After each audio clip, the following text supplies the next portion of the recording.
హైదరాబాద్ లో మరోసారి drugs party కలకలం రేపింది. జూబ్లీ హిల్స్ రోడ్ నెంబర్ 45 లోని ఆలు బిస్ట్రో పబ్ లో డ్రగ్స్ పార్టీ వెలుగులోకి వచ్చింది. పక్కా సమాచారంతో ఆలు బిస్ట్రో పబ్ లో పోలీసులు దాడులు నిర్వహించారు.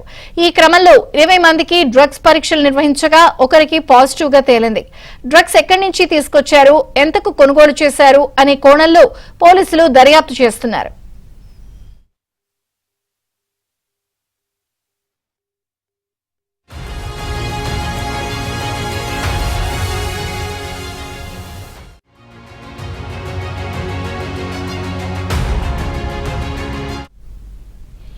జూబ్లీ హిల్స్ ఆలు బిస్ట్రో పబ్ లో డ్రగ్స్ కలకలం రేపింది. మరింత సమాచారం మా ప్రతినిధి మణికంఠ అందిస్తారు. మణికంఠ, హైదరాబాద్ లో మరోసారి డ్రగ్స్ కలకలం రేపాయని చెప్పవచ్చు. హైదరాబాద్ లో జూబ్లీ హిల్స్ రోడ్ నెంబర్ 45 లో ఉన్న ఆలివ్ బిస్ట్రో పబ్ లో డ్రగ్స్ వినియోగిస్తున్నట్లు ఎస్ఓటి పోలీసులకు పక్కా సమాచారం అందింది. దీంతో వెంటనే కూడా అర్ధరాత్రి దాటిన తర్వాత పోలీసులు ఒక్కసారిగా పబ్బుపై దాడులు నిర్వహించారు. అక్కడికక్కడే 20 మందిని అదుపులోకి తీసుకున్నారు. వారందరికీ కూడా డ్రగ్ టెస్టులు అయితే నిర్వహించారు ఎస్ఓటి పోలీసులు. వారిలో ఒకరికి డ్రగ్ పాజిటివ్ వచ్చినట్టుగా పోలీసులు అయితే నిర్ధారణకు వచ్చారు. వారందరినీ కూడా అదుపులోకి తీసుకున్నారు. అలాగే డ్రగ్స్ తీసుకున్న వ్యక్తిని కూడా అదుపులోకి తీసుకుని విచారిస్తున్నారు. డ్రగ్స్ బయట సేవించి పబ్లోకి వచ్చి వాళ్ళు పార్టీలో పాల్గొన్నారా, లేదంటే వారంతా కూడా లోపలికి వచ్చిన తర్వాతే డ్రగ్స్ వినియోగించారా అనే కోణంలో అయితే పోలీసులు విచారిస్తున్నారు. ఎక్కువగా ఆదివారం అలాగే శనివారం వీకెండ్ కావడంతో యువతంతా కూడా ఎక్కువగా పార్టీలకు అయితే మొగ్గు చూపుతున్నారు. ఈ నేపథ్యంలో ఎక్కువగా యువత భారీ సంఖ్యలో ఈ పబ్కి వచ్చి ఎంజాయ్ చేస్తున్నట్లు పోలీసులు అయితే గుర్తించారు. దీంతో పాటు డ్రగ్స్ ఎక్కడి నుంచి వచ్చాయి, అలాగే ఎంతకు కొనుగోలు చేశారు అనే కోణంలో కూడా పోలీసులు అయితే పూర్తిగా దర్యాప్తు చేస్తున్నారు.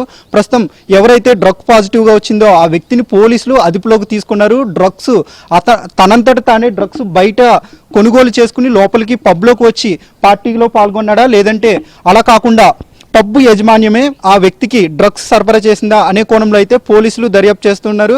దుర్గం చెరువుకి ఆనుకుని ఉంది ఇదంతా కూడా. ఈ పబ్బు చాలా లోపలికి ఉందని చెప్పవచ్చు. అలాగే ఇదొక ప్రైవేట్ స్థలంలో కూడా ఉంది. దీంతో లోపల ఏం జరుగుతున్నా కూడా గుర్తించడం చాలా కష్టంగా మారిందని చెప్పవచ్చు. దీంతో పాటుగా పోలీసులు కూడా ఇప్పటి వరకు ఈ పబ్లో గతంలో కూడా ఇదే పబ్బుపై పోలీసులు రైడ్ కూడా చేశారు. అప్పటికి గతంలో కొంతమందికి కూడా డ్రగ్ పాజిటివ్ నిర్ధారణ అయింది. మరోసారి ఎస్ఓటి పోలీసులు తాజాగా నిన్న రాత్రి 11:30 సమయంలో పబ్బుపై దాడులు నిర్వహించారు. ఈ దాడుల్లో మరోసారి కూడా పాజిటివ్ రావడం అనేది గమనార్హంగా చెప్పవచ్చు.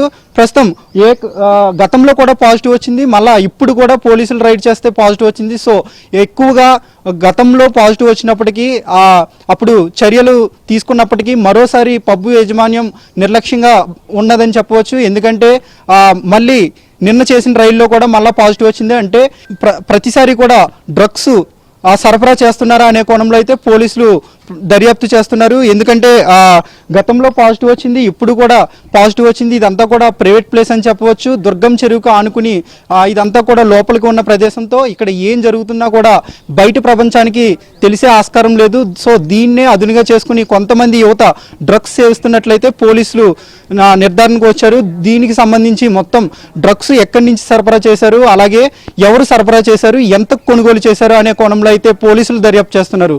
దీనిపై మరింత సమాచారం కూడా రావాల్సి ఉంది. పోలీసులు కూడా ఆ డ్రగ్స్ సేవించిన వ్యక్తి వివరాలు గోప్యంగా ఉంచుతున్నారు. ఎందుకంటే ఆ డ్రగ్స్ సేవించిన వ్యక్తికి డ్రగ్స్ ఎక్కడి నుంచి వచ్చాయనే కోణంలో పోలీసులు పూర్తిగా విచారిస్తున్నారు. అలాగే ఆ పబ్బు యాజమాన్యంపై కూడా పబ్బులో కూడా సోదాలు అయితే నిర్వహిస్తూ ఉన్నారు.